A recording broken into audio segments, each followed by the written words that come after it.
Hello, everyone. Welcome to another episode of the Marketing Fix Show. This is episode number very close to 20. I don't know which one it is. I think it's like 18 or 19. 19. All right. Episode number 19. And today we are going to discuss what you can do to prepare your online store for Black Friday. It's coming. Oh, yes, you know that.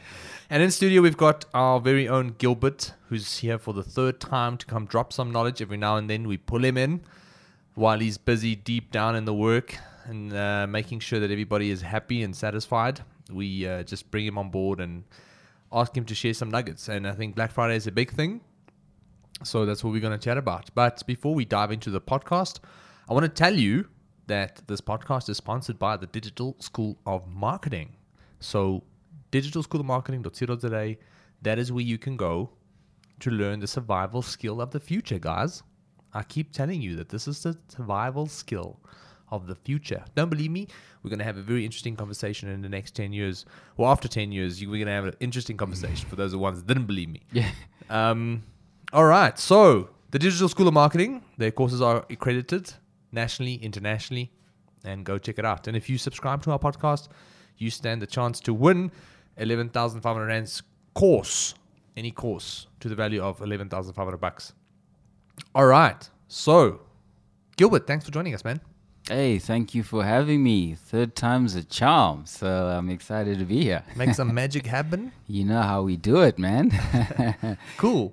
So, yeah, we're going to literally just dive in and have a conversation around Black Friday, what brands can be doing, a lot of the things that they need to be thinking about. I mean, the stuff that they need to consider when it comes to their online stores. Specifically, we're going to chat about e-commerce and what these guys can be doing and just provide them with as much value as we can. Definitely. I think I'm actually quite excited for this year's Black Friday. One of the reasons is I believe and expect that it's going to be a very big sales projections for compared to previous years. I think also given COVID, and a lot of people have been held back from really being able to go out and live their lives and spend as they used to and go out and do the things they used to do. I think a lot of them have just managed to save quite a bit, holding back on a day probably like Black Friday, where the ease of restrictions when it goes from level 3 to level 2, people are getting excited and starting to live their lives again. So I foresee that a lot of them will be spending that money that they couldn't have otherwise previously. So yeah, I think it's just good to also be prepared for that day and make the most of it, especially if you're selling online. So yeah, that's what I'm excited about this year. I mean, in South Africa, Black Friday has grown every single year on year. Like every year, there's a new record set for commerce. So I'm really excited to see what's going to happen this year, because every year you go into the news feeds and you actually see, business community, what's the other one? My Broadband, all these companies release all the stats, like usually a week or so after, or sometimes even a little bit sooner. But essentially it comes down to sharing what everybody else is doing, what Amazon did. And every single year, the stats just keep, breaking records.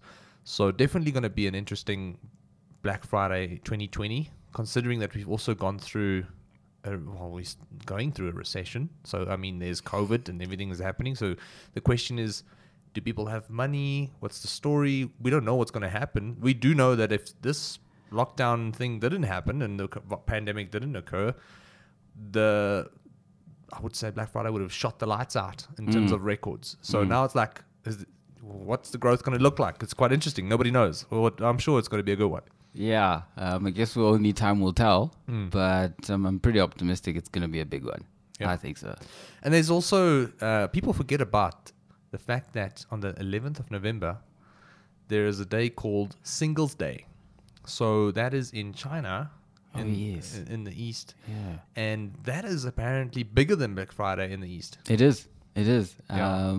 And I think that's a day that we probably don't ever really think about. I saw a couple of companies tap into Singles Day last year. But again, it starts like Black Friday started about 6, 7, 8, 10 years ago. It's like one or two companies capitalize, and then before you know it, the next year, it just kind of like compounds. And before you know it, it's a snowball effect. So it'll be interesting to see if the South African community is jumping on Singles Day, but it's a massive day. Like, I think it was like, oh man, what was the stat? I'm gonna have to look it up to confirm. But it was like there was like an absurd percentage bigger than Black Friday, because nobody thinks that there's a e-commerce or there's a commerce day in terms of specials and bigger than Black Friday. And apparently this day blew it out of the park when it comes to you know, the discounts and all the sales. So look, if you're an SME, then obviously this episode is for you, Gilbert. In terms of preparing for Black Friday, in terms of getting into the mindset and planning strategically, making sure you've got all your ducks in a row, where do we start? I mean, there's so many things to talk about. Well, where do you want to begin? I want to begin with growing your database. Reason being is because you're going to need an audience to market to that is actually interested in your products. So we always preach about growing your database, I think, on the podcast and in everything we do as marketers. But it is very important, even more so now that it's leading up to Black Friday. So what you want to be at least start focusing on is, how can I grow a database of people that will be interested in my Black Friday deals? And the way you might want to go about doing that is two ways. You have an unpaid strategy and you have a paid strategy. The unpaid strategy is working on, if somebody visits on my website, for example, what can I do to almost interrupt their browsing with an offer to join my email list, because I'm going to be having Black Friday deals and I don't want them to miss out. So you could easily do something on your website. So you could even have a tab. I actually thought about this recently. Imagine putting a tab on your website that said Black Friday. And on that tab, if someone visits that page, you would have a category, or your products show up as different categories on that page. However, you don't show or reveal the products just yet, because you're saving it for that special day. But if I visit that page, there's going to be a pop-up that says, hey there, want to see what we have on offer on Black Friday? Sign up here and you'll be able to receive the Black Friday specials that go out first as a notification.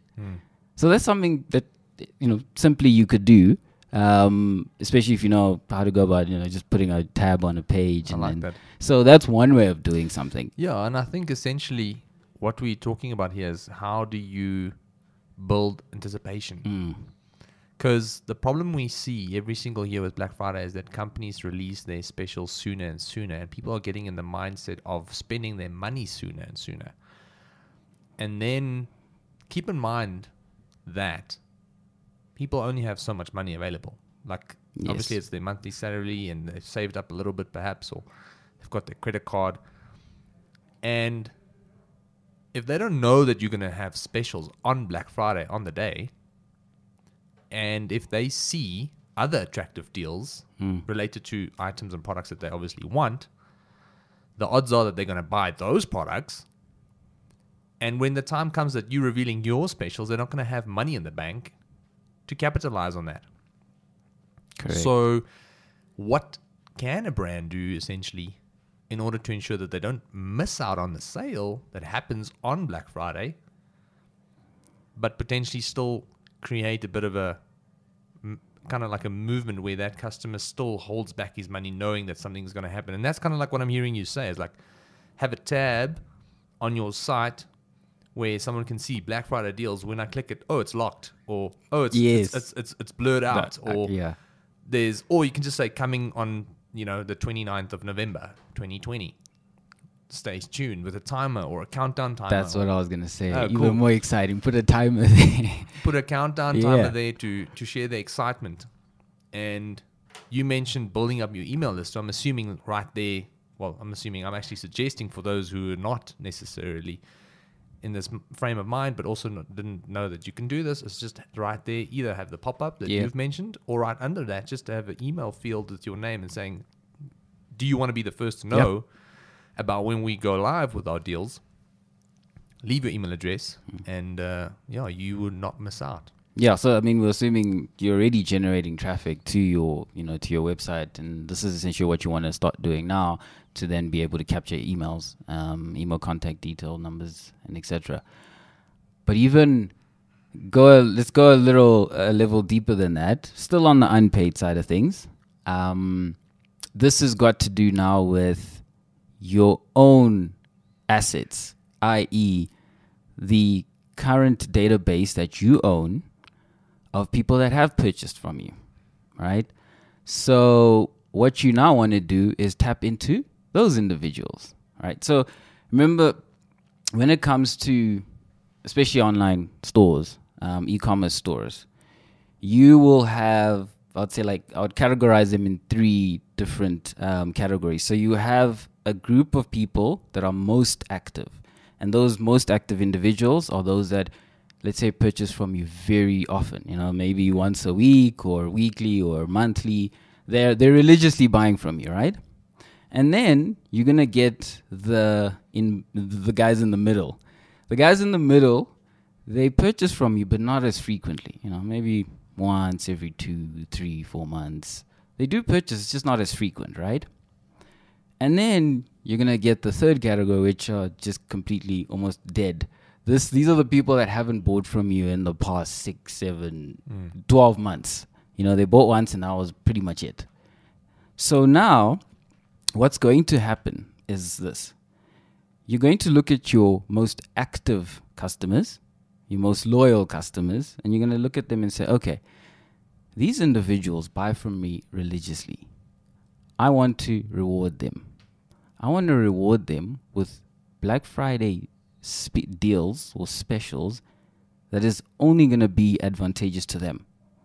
An example might be just simply giving them early access. Let's say 48 hours early access to your Black Friday specials. So ideally you'll go and, you put a marketing message together because you're saying, okay, I'm going to segment and here are my most active and loyal customer database. I want to communicate to them that I'm going to be having Black Friday. However, I'm giving them a special invite to access my Black Friday deals 48 hours before I actually market it to the audience outside of that database. I like that a lot. And I already know, obviously, that it does well. It does really well. Mm-hmm. But here's something that I can maybe share with you guys, even in a retail perspective. So the company I used to work at, the company that bought my first business, we did an annual clearance sale. And every year it got bigger and bigger. So I think 2013, I might be wrong. I think 2012 or 2013 was the first year that we actually did the clearance sale. And every year it just grew and grew and grew. And I remember specifically in 2016, we came up with an idea because it got so massive. Like, we actually rented out empty mall space, like malls that there was I think it was Builders Warehouse that closed down. It had like massive space that they were clearing out, and we kind of like rented the whole space just for the day. And we would do our clearance sale there. And what we did was we said to everybody, there's 10 lucky winners that can remember the Reggie's Toys R Us kind of like 60-second. I mean, not everybody will remember this. Yes, I remember. It was on TV. So you get a trolley. Yeah. And then for 60 seconds, you can run around and grab as many toys as you can. It was on KTV religiously every Saturday. How I dreamt of being on that. Right? So essentially, we kind of like took a bit of that concept and said 10 lucky winners are going to get early access to the clearance sale, and people went nuts about this clearance sale because it's sports nutrition. There was, a massive, I would say, hype at that stage. Yeah, still a profitable industry, but that was probably the peak of the industry, and people just wanted the best protein at the most affordable price, and we had 50, 60, 70% off deals, etc., etc. So people went nuts. They had to enter to become one of these 10 lucky winners. Yes. So they had to give their email addresses. So we built up a massive list of people who were interested in this clearance sale and wanted to be the first that can go in and spend, I think the time frame was 5 minutes, that you can go in, 10 people, and just pick out whatever you want, be the first to check out and leave. And because, I mean, people were queuing literally meters. And I mean, if anybody's listening who's ever been to one of those clearance sales, you know what company I'm referring to, then essentially, you know, you can just give me a shout out. But the people that were, they would know, they were queuing probably like hundreds of meters. Yes. And to get in. Jeez. So then there was like 10 lucky people who had a trolley and they can go in first and just pick whatever they want. So two things happened. One, anticipation was built up because there's going to be a clearance sale. Yes. So people was like, okay, save your money. And we saw it in the retail because we had 28 retail locations. We had an online store that was about 10% of the company's revenue. So essentially, we immediately see the moment we announced that there was going to be a clearance sale that month, and it was usually the same month every year, but people didn't know what exact date it was going to be. The moment we would announce it, we can immediately see the revenue in stores and online just go, just purely because people are holding back. Yeah. So this touches on what I said earlier, is like build anticipation by notifying the people in your direct network, your email lists, on social media, post. If you're doing unpaid, if you're doing paid, run ads, tell people that you are going to be doing a Black Friday deal, special, offer, promotion, whatever. And because we can see that people psychologically hold back, they save, they go, okay, cool, I'm going to wait for that. Yeah. And it was massive. So I think essentially what it comes down to is building up that email list. Cool idea maybe for those interested, who are in the retail space perhaps, or for those who are doing e-commerce. I think you can mimic that experience quite easily. No, definitely. And I think when you are actually speaking there, it also raises another point, or potentially an issue that a lot of online stores might face. And that is, you're talking about how much excitement and this built up, but also the queues that it built up. That's traffic. But now, if you're building up the same anticipation and people are waiting in line for that access to be granted, you're also going to have traffic, right?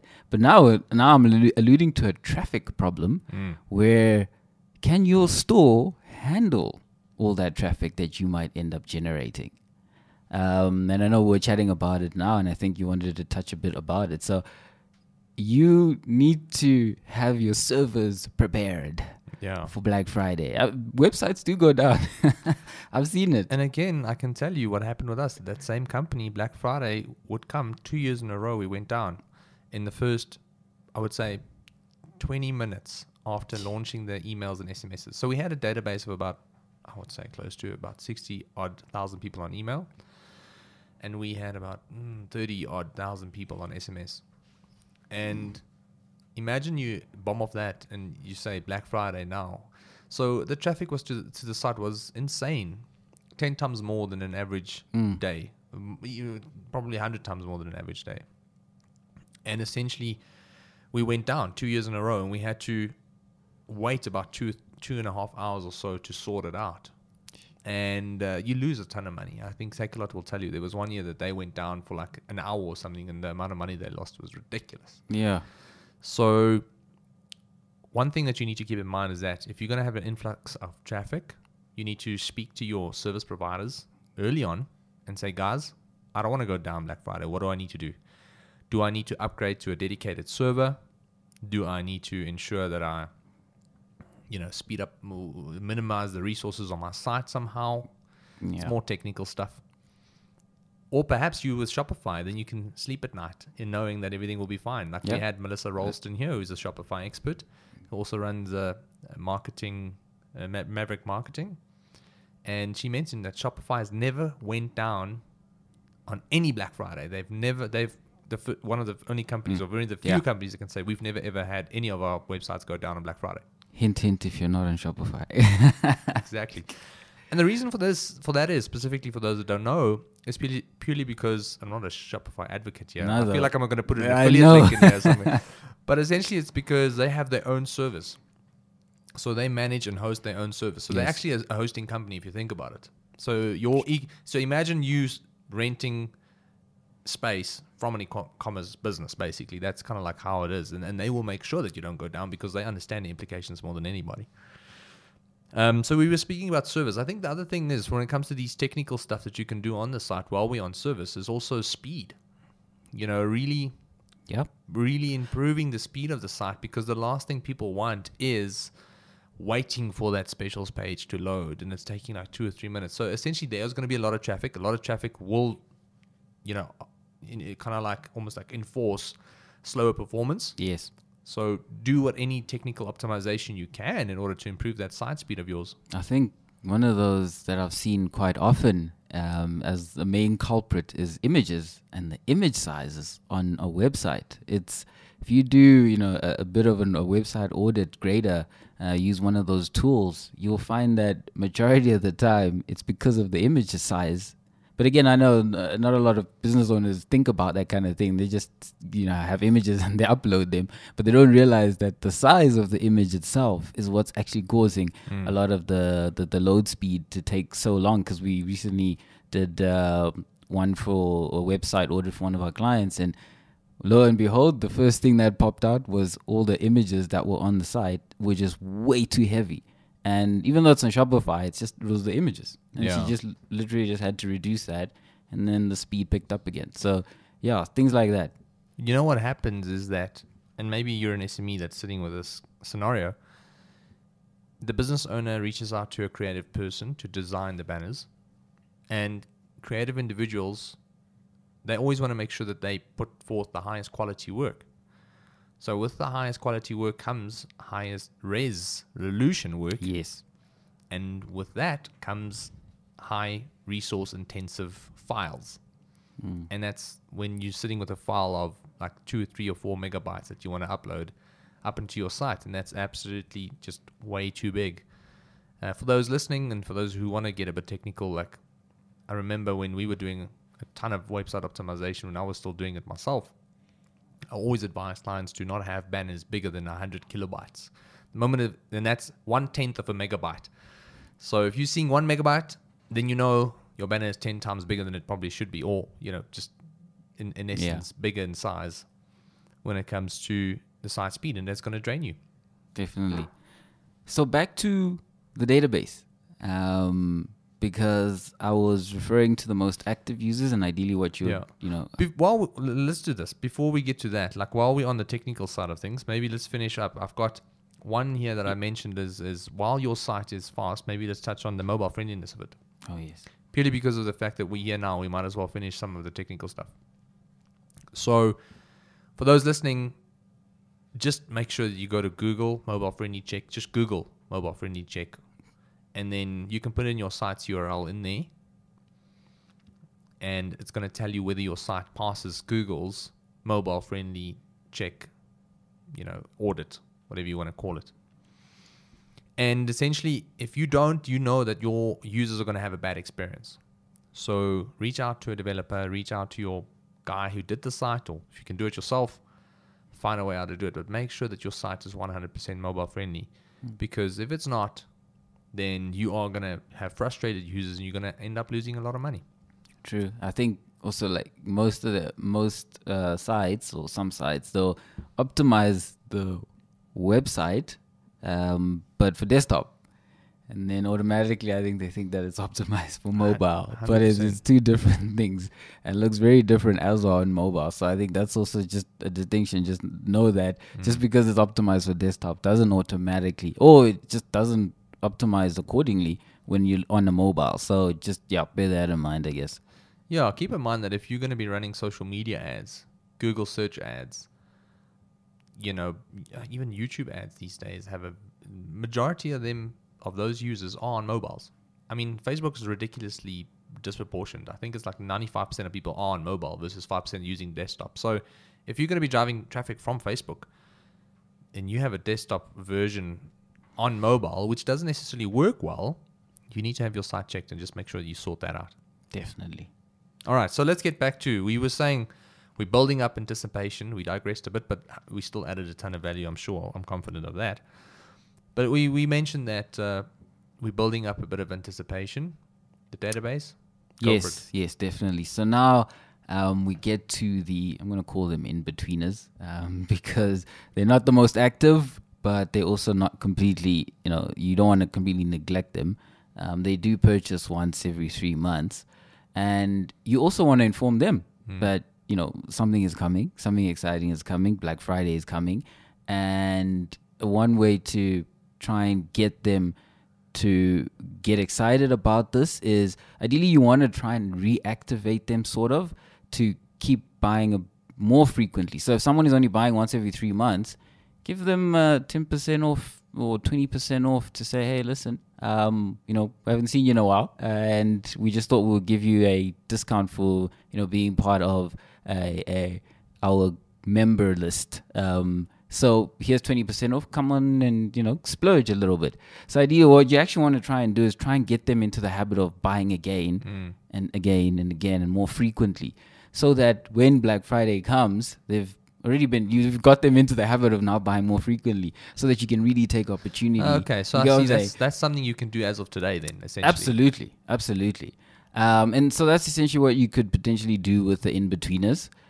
But when it comes to what you call the lapsed customers, the ones that have bought once and are no longer even buying from you, with these guys, you want to try and get them to return, but in such a way that on Black Friday, you almost want to make them feel like they're missing out. So imagine sending out this email marketing communications to them that says, are you ready for Black Friday?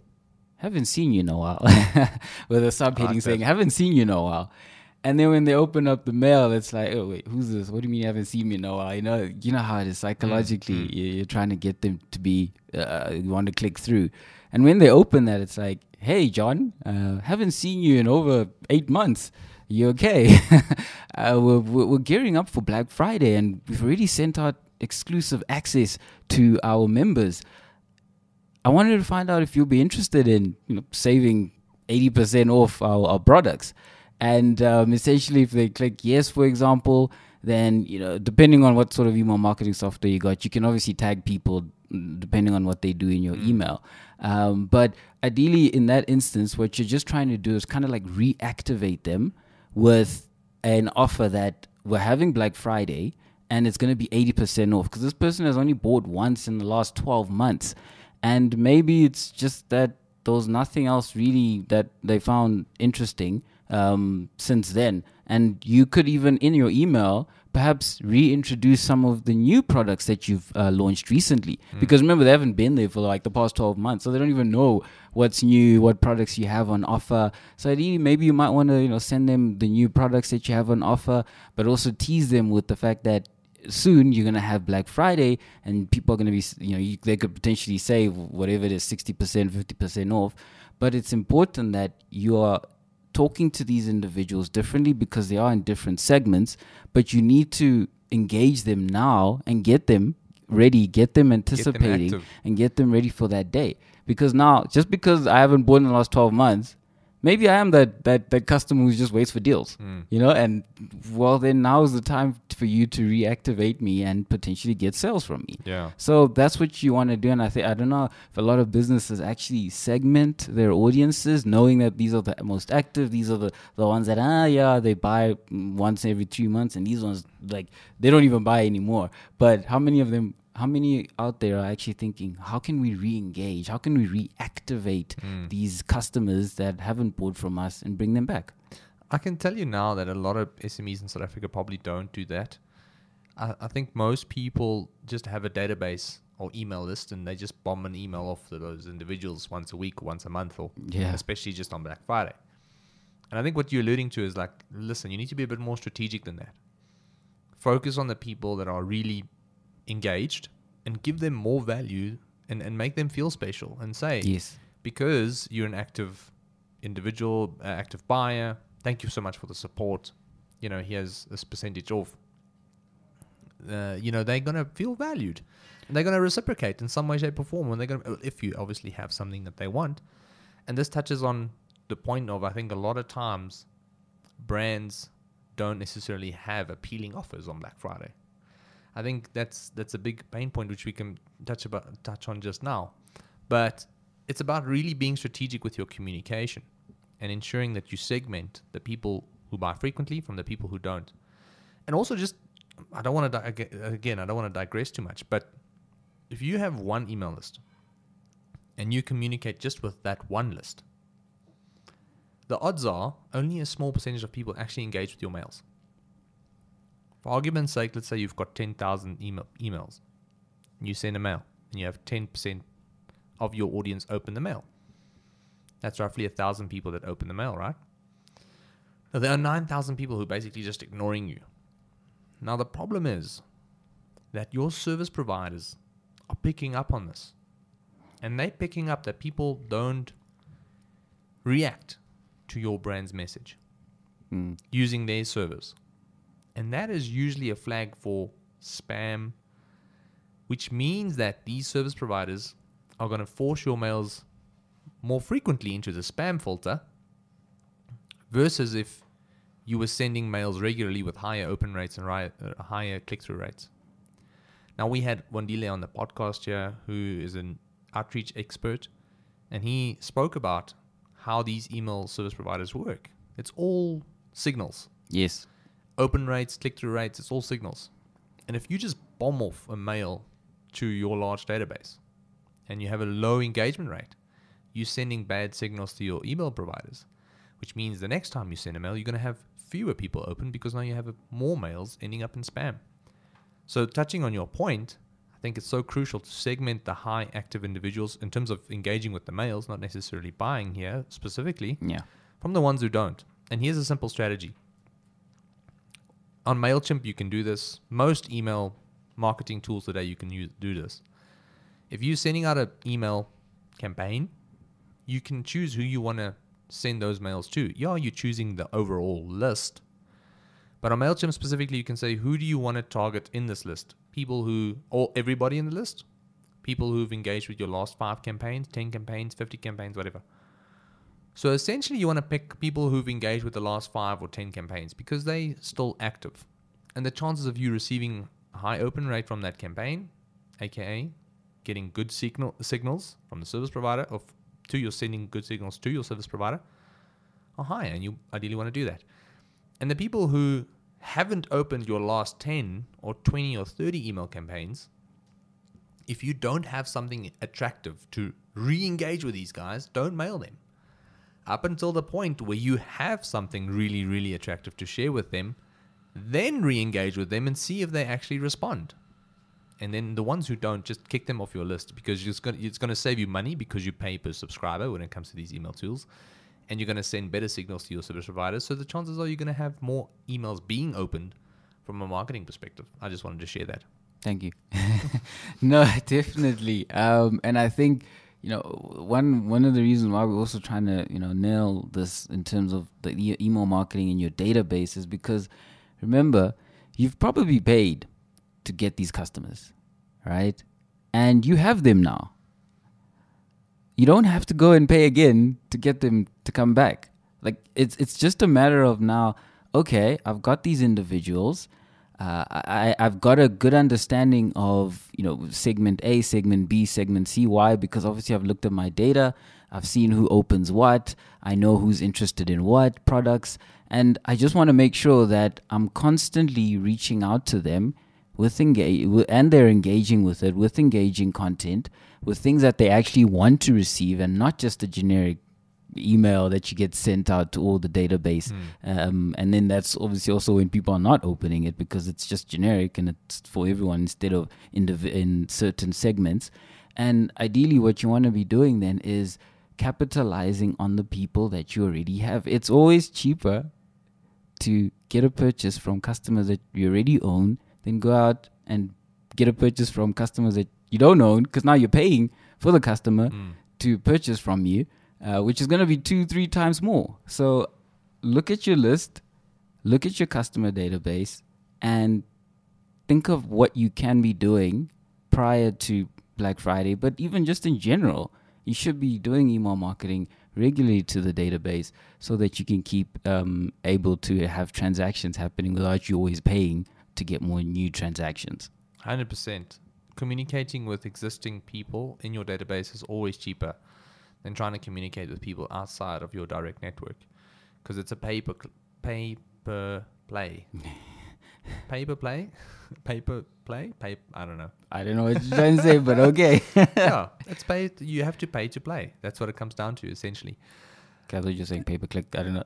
I wanted to say pay-per-click, but it's actually you have to pay to play. Yes. The platform is like, I see one of those arcade games, and you have to put the coin in order to play the game, and that's kind of like how Facebook paid advertising works. Of course, you can do organic social media, but if you're a new business who have almost zero following, the odds are nobody's seeing your post. If you've got less than 10,000 likes or followers, the odds are every time you post, a very small amount of people are actually seeing what you have to say. So you're gonna have to spend a bit of money, and that becomes the you need to pay in order to play this game. Yes. And ideally, it's always more expensive to do that. And I think one thing I touched on earlier, and what I want to articulate now on, is that if you really have, everything sorted out, really consider what is actually value to your customer base. Like, what do they actually want? And what kind of percentage offer is really going to get them to open their wallets? Because I can tell you now, I know you've seen this with some of our existing clients in the past. Luckily, we've gotten better at educating people around Black Friday. But we've had clients that said, for example, if you buy one, you get one free. Like, that's not a Black Friday deal, guys. That is a normal everyday Yeah, deal. exactly. That is just standard. 10 to 15% off, 20% off. That's not Black Friday deals. Black Friday is that it's supposed to be Christmas. Like this, the Christmas only comes once every year, and that's what it's supposed to be. It's supposed to make them feel like, whoa, this is Christmas. 80% off, what? Exactly. It's supposed to be jaw-dropping, pretty 100%. much. And I think a lot of people don't have the margins to drop their discounts lower than 50%. I get that. I think you're sitting there going, I can't afford to, because I've got this pair of jeans. I paid $300 for them. I'm selling it for $400 or $500. I can't afford to sell it for $300 because then I'm not making any money. We get that. But then keep in mind that by doing that 50% off sale and you get the sale, you can communicate with that customer at a later time. So if you can break even on Black Friday and gain a ton of new existing customers, that's also value. Absolutely. The goal is to get the customers in. What you do after that, that's where you're going to see the return. Remember, they always say you only make profit after the second or the third purchase. It's not on the first one. So it's just a matter of getting them in, getting them to buy something. Then you can start actually reaping the rewards with the email marketing and any other marketing material that you'll be doing towards it. In terms of other unpaid ideas, is there anything else that you wanted to share? So mainly it was just that email marketing. I think, in terms of, we're always talking about like something that needs to be valuing your customers. I was actually thinking of rewards as well. When someone buys, 2,000 Rand, 3,000 Rand worth of goods, having a rewards level or points that they can earn, for example, and that's making them also feel a bit valuable to say, hey, you've been buying from us regularly, and each time you buy, you keep earning extra 10 points, extra 10 points, extra 10 points. But those points must obviously amount to something eventually. But essentially what someone can do is redeem those points to get, an exclusive offer that's only valuable or it's only given to them. And in that way, at least when you're rewarding people for buying, that's some way of making them feel valuable. And in return, they can redeem those points for something that's exclusive only to them. So I think also it helps to have those points, because then you can also then, for example, like now, if you're doing, the Black Friday, pre-Black Friday marketing, you can look at them actually from a points point of view and where they are, and then be able to then see what sort of rewards you'd like to give them based off of the points that they've earned. Or if you've got people that have only earned like 1 point, you could potentially try and get them in to earn more points, and by earning more points, they're going to be able to save 500 Rand off of on Black Friday or something like that. Yeah. So if you're doing points, I think points are always good. Also, just more like a reward level, just to give them some value, extra values to each purchase that they make. Yeah, I think essentially, what it comes down to is just showing people that the more you buy, the more you want to give back. It's essentially going like, look, this is a relationship. Okay, it's not just a transaction. And essentially, we want to reciprocate when it comes to your support. Thank you for supporting us. Here's an extra couple of coins. You know, a lot of these sites have coins. Yes. So you get like at our previous company, we had it like, I think 10 coins was worth R1, or 100 coins was worth R1, or something like that. And essentially, every time you do something, if you subscribe to the newsletter, you get 100 coins. Or if you refer a friend to the business, you get a few points. If you refer a friend, you get 1,000 points. If that person buys, you get more points. If you guys are using any CMS, Shopify, Magento, WooCommerce, Wix, I can't think of anything else now, but there's still many of them out there. But essentially, if you are using any of these, just look for a referral or a loyalty program. Yeah. And I think start playing around with that before Black Friday. And essentially, maybe a cool idea would be to get to a certain amount of points and unlock exclusive Black Friday deals. Exactly. Whatever it is. I think that's what it comes down to, what it alludes to.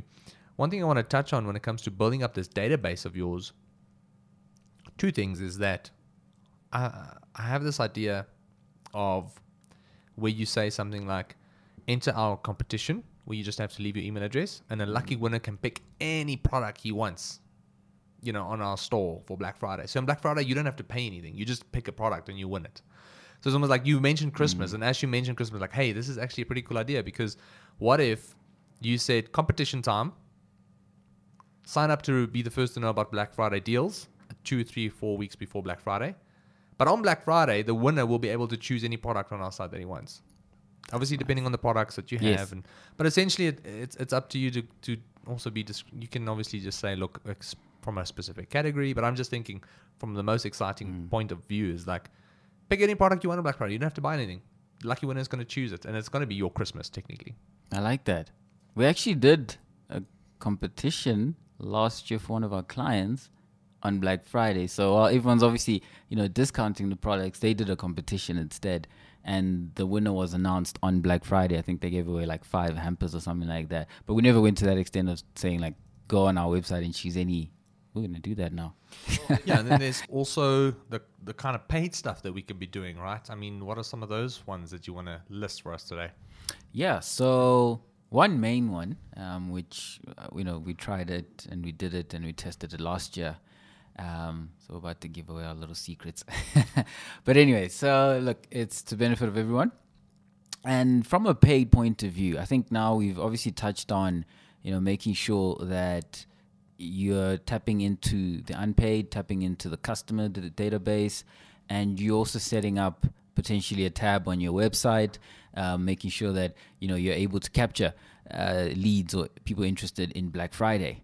So you've basically like set up everything. And now it's about driving more traffic to that page, more traffic to your website so that you can capture visitors. What we're now going to be doing is going to get that traffic. And that essentially can come from social media or running Google ads. But specifically here, I wanted to talk about Facebook ads. And with Facebook ads, there's something that we did last year. After, our consultants from Facebook advised us on a specific strategy on how to start marketing prior to anybody else. And the reason for that is, marketing early. And the reason for that is, when it comes to Black Friday, you can expect an influx of brands advertising at that one point in time. Yes. There's going to be a great demand for attention. And the cost of advertising is going to rise. Exactly. So ideally, what you want to be doing is pre-advertising beforehand. Make sure you reach the right people at the lowest cost. Exactly. So one way to go about actually doing that is running these social media campaigns on Facebook. And because we know Facebook is very good at its targeting capabilities, there's a little strategy that we used last year, and what we would do is we would run campaigns that would target people specifically interested in Black Friday deals. So, essentially what you're trying to do is you're actually trying to go after the people that just like deals. Essentially, that's the market that you want. And you can narrow it down by people also interested in your specific product item as well. So Black Friday deals and narrow it to someone Exactly. interested in your specific category. Yes. Now you laser sharp targeting Now them. that's exactly what you'll do. So you'll say Black Friday, but on condition that they're also interested in, I don't know, cars, for example, if you're in the Yes. automotive industry. And then what that now starts doing is you're obviously targeting people that really just like buying when there's a special deal or whatever. And you'll set up your advertising so that you can target these people. And when you're targeting these people, essentially where you're going to be sending them to is that your website, is the page that you've set up where you have a Black Friday page. Yeah. And that is where you're going to be capturing those emails. And that's how you're going to be growing the database. So it's just that little trick where it's just a matter of targeting, laser targeting individuals that are interested in Black Friday deals. However, on condition that it is specific to your interest, your products, and then running those campaigns to a page that you have now on your website that you set up or pop up that will show when someone's interested and capture those details. And now you start building the database way before anybody else is already jumping into the fray and start bidding up those advertising costs. So you want to get there before that happens. And then once you've started building that database, lo and behold, come Black Friday, you know what to do. Yeah. No, awesome. And I think another thing I'm thinking of here is remarketing, right? So everybody they're always looking for new customers on Black Friday. So they're running these paid strategies to tell the world that they have a Black Friday promotion running. But the Facebook Pixel allows you to retarget people who visited your site in the last 6 months. So essentially what you can do is you can tell Facebook that you only want to retarget people who visited your website in the last 6 months. And now you can be running ads to that audience and tell them that you have, whatever you have at offer. And the cost of advertising will be a lot lower because it's laser sharp targeted. And it's people who's already interested in your brand. They already know your brand. So the cost of a sale might be a bit cheaper as well. The other thing that you can do, I think this is just top of mind, is that Facebook allows you to retarget everybody who's engaged with your Facebook page. So, it's one thing to drive someone to the site and then remarket them on Facebook, but something that's probably not as laser targeted, but very cost effective to do is to run post engagement ads. Yes. Prior Black Friday. Yes. And then say, like the competition or whatever, just people who've liked, engaged, commented, shared with your site or with your page, those people can also be retargeted. Or they can form part of your retargeting audience if it's too small. And now you can literally show your ads to people who already know the brand, have engaged with the brand, and have a good idea of what you sell. So that the value to them has already been articulated. Now it's even better because you have a discount. And that's essentially something that you can look at. And from the post-engagement perspective, I think for those of you that have a very small audience, you can retarget people who've engaged with your Facebook page in 365 days, so a whole year. And I think this is specifically for the SMEs who have small audiences who can't necessarily run retargeting ads, because Facebook's retargeting, I would say, strategy only really works once your pixel that you add to the site, I'm getting a bit technical here, but you need about 1,000 people in that audience before the remarketing ads really starts running. Yes. And if you don't have that, an alternative would be post-engagement retargeting. I don't know what you think about that. No, 100%. I was just thinking about how creative you can also be with your advertising, because you could probably mimic, if maybe you, for some reason, you can't be able to have a page where, you've blurred out images or blacked it out and made it, very creative. You could do that with your ads. You could run a carousel ad, and those carousels are the ones that are blurred out, but it just says Black Friday coming, or saving 80% on these deals, but they're looking at can't see the deals up until the day comes. So again, you can get more creative. You can be very creative with your artwork on Facebook and Instagram, and it's just something again to look forward to for individuals to look forward to and wonder what's going to be on sale that day. So you could probably get very creative with that on social media. Awesome. And I think also the other thing I'm thinking of here, and this is again maybe a little bit technical, but specifically for e-commerce stores, really doing your upsells and cross-sells during Black Friday. Because, for example, if you're going on Takealot and you bought a phone prior Black Friday, let's say 2 months or 6 months or 4 months prior Black Friday, that information is stored in Facebook in some way, shape, or form. Obviously, it's encrypted. We can't go in and see who bought a phone, John, and here's his number. It's all encrypted, but the Facebook Pixel allows you to retarget to that audience, and it also allows you to show products now strategically to that individual who bought a phone. So maybe something of showing this guy covers and all kinds of cell phone accessories now is a good idea, and discounting that because we already know he's got a phone. You're not going to sell him another phone. So essentially, it's about focusing on accessory items, items that can essentially, be used as upsells or cross-sells. And that's one way. This is now if you've built up your audience. So we're getting quite technical here, but essentially you get the idea. That's important. You can always liaise with somebody to help you do this, right? No, definitely. And yeah, that's when it comes down to data more than anything. Because you could also do it on emails where you could do the cross-sells, upsells, but it's all going to be dependent on what someone has purchased before.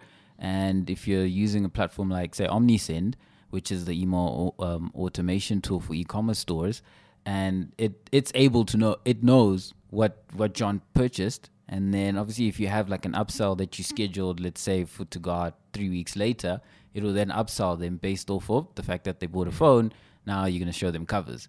But yes, it's all getting technical and digging deeper into the data there. I think for anybody interested, just be cognizant of the fact that we don't have a lot of time here, but go and look at product catalog ads and capabilities around that. Google it if you need to, or reach out to someone like us. We can give you advice. We don't have to necessarily always sign a deal. We give people advice all the time for free, and then we say, hey, we can't help you, but this is what we would do. Yeah. From my side, I think this is a great segue because you touched on emails. We've mentioned it prior, obviously, to the paid side of it as well. But you are spending all this money to get someone to the site. You're spending all this money to get someone to buy something from you. But the reality is 60, 70% of people are going to get through the checkout process and probably abandon it. And I think we see it a lot with the first-time e-commerce business owners. Yes. They go, oh, everybody wants my product. There's something wrong with my checkout process. And occasionally, yes, there are tweaks and optimizations that you can do. But the reality is 60, 70% of people, life happens. We don't know what happened, but something happened. They were at the queue at the bank, busy browsing on their phone, saw a Facebook ad, thought they need this product of yours. And then the lady called them. It's their turn now to come and sign their documents or get their documents. So now they were interrupted. They've abandoned their cart. Or maybe they had second thoughts. Higher ticket items have a higher abandon rate because they were like, do I really need this? The logical side of the brain, which all marketers hate, kind of like tapped in and said, hey, dude, you really probably don't need this. And most companies would send one default email saying, hey, you lost. If they send an email, they would send something like, you left this in your cart. Do you still want it? And the odds are that customer is going to say no, and you're going to lose money because you had a potential for a sale, but you also paid for that customer to get there. So you're wasting money on both ends. And this is where abandoned carts come in, right? Absolutely. And like you said, there's so many factors that play a role into why people just abandon. In fact, one of the main ones is actually delivery fees. I've noticed that time and time again, delivery costs. Because we've seen it. I remember you told me about a recent client that we signed who had shipping costs. And then I remember exactly. So, I mean, I'm not going to say the client, but the client had a very high delivery fee in comparison to anybody else doing similar products, selling similar products online. And we advised that, look, after going through the checkout process ourselves, looking at the data, looking at the traffic that's coming to the site, people are adding to cart and people are checking out, but they're still abandoning. Why is it that they're abandoning? And then we noticed the delivery fee and we're like, okay, this is quite high. Let's try and remove it. The moment we removed it, sales started coming in. Slowly but surely, but the sales started coming in. So that is one big factor. It's a massive barrier. It is a massive barrier. So that's one thing to look at. But yes, abandoned carts, once you have minimum, I'd say is about three emails max. Actually, let's say 3 to 4 emails. Once you have about 3 to 4 email reminders, that is usually when they can become very effective in actually recovering those lost sales. One is not enough because of the fact that it might get sent out, let's say 6 hours later. Hey, you left this in your cart. Yes, of course, you have to still, make it sexy. Not just say, hey, do you leave this? There's ways to go about making it sexy. But if you only have one, then it means that you're only giving yourself one shot at actually getting the purchase. But if you send another one 12 hours later and another one 24 hours later, and maybe in that last one, you said, listen, I'll give you a extra 10% off, but it's going to expire in 24 hours. Now you're also creating that urgency in that last and final email, but sending 3 or 4 increases your chances by 3 or 4 times to actually get the purchase. People get busy, like you say. They might have even missed that one reminder that you sent, and it's gone. It's probably down at the bottom of all their emails now that they're trying to get to. And not everybody checks their emails every single day. Exactly. So to increase your chances of actually getting that sale, you want to have maximum about 3 to 4. And that is way more effective than just having one. And I think if I can add my 2 cents here, the last thing you want to do is send 3 emails, each saying, do you still want this? Do you still want this? Do you still want this? Ideally, it's about figuring out what is causing people to abandon on the site, and then structuring 3 emails as a blanket kind of like approach here, because it's very difficult to trigger abandon cards on a personalized manner. There's some hectic tech that needs to go into that. But you can have a standard, especially e-commerce. If you were only selling one product, it becomes easier to kind of like influence the individual based on the product. But if you're selling hundreds of different products, the emails that you're writing is a bit more of a vanilla message at the end of the day for people who've obviously added certain products to their cart. So you wanted to say something? Yeah, because you just sparked something in. Because of the fact that, you're busy talking about, making that messaging articulate clearly depending on what possible reservation someone might have had, hence they left. Another way we could have actually done this with the client is if we thought or believed that it was the delivery cost, we could have actually then had in the first email saying free delivery. And then essentially, because now we know that it's most likely the delivery cost. So let's take it. Let's see what happens if our reminder is about free delivery, and see then if you still get purchased. And I probably potentially would have. I can see it saying something like, did you notice that we have free delivery? Because we kind of just want to emphasize the fact that we have that, because we know it's a pain point for people. Yes. Do you notice that we have more than one payment option? Because essentially that's another big pain point for people. True. So the thing I was kind of like leaning towards was speaking to the individual in an emotional and logical way. And I think for those of you interested, we went down on this in episode 3 or 4 on the e-commerce. We had an e-commerce podcast episode where we just spoke about e-commerce marketing tips. And I kind of like broke down the logical side of the brain, emotional side of the brain, and how you want to approach it as a marketer, as a business owner. And 80 to 90% of people do make purchases based on emotion. But the higher the ticket item, the more logical the purchase becomes. So, for example, everybody wants a Ferrari, but it's not logical to go and put yourself in that debt to buy it. Yeah.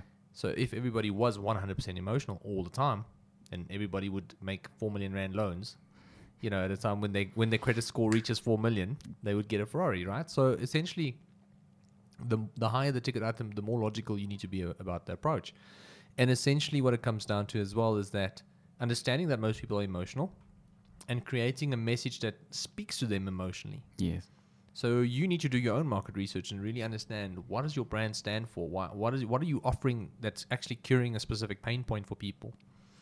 Thinking about weight loss brands, you can write an emotional mail on how it's beach season and you want to get in shape, and you want to feel comfortable when you take your shirt off on the beach or whatever it is. Creates an emotion that kind of like makes people go, like, you're damn straight, I want to feel that way. I'm just going to get it. It's Black Friday. Why not? I want to look like Dwayne Johnson. Exactly. So then there's the more emotional side where it's a big front up cost. Yeah. You can say, look, we know it's an expensive product, but if you break it down per month, it's, X amount of rand per serving.